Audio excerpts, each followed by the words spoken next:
கேலிஸ்தனிக்ஸ் பயிற்சியில் இன்றைக்கி டே 66.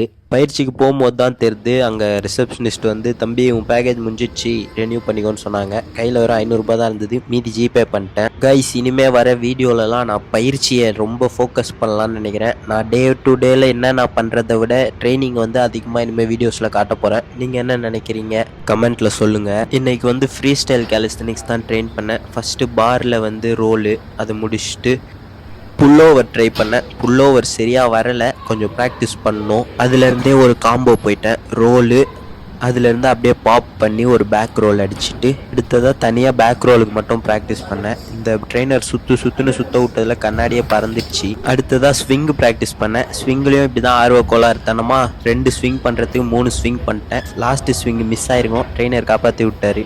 அடுத்தது நீ கெய்னருக்கு எப்படி மொமெண்டம் கிரியேட் பண்ணுறது எப்படின்னு சொல்லி கொடுத்தாங்க. வீட்டுக்கு வந்தால் எந்த பையனுக்கும் நம்மளுக்கும் செம்ம சிங்கிள்ஸு. என்னன்னா மைக்கை கச்சினே இருக்கிறான், சொன்னால் கேட்கவே மாட்டான். அப்புறம் பார்த்தா கேமராவெலாம் அடிக்கிறான். அவன் கூட சிங்கிள்ஸில் தோத்த வருத்தத்தோடு நானும் டின்னர் சாப்பிட்டுட்டே முடிச்சினேன். By by.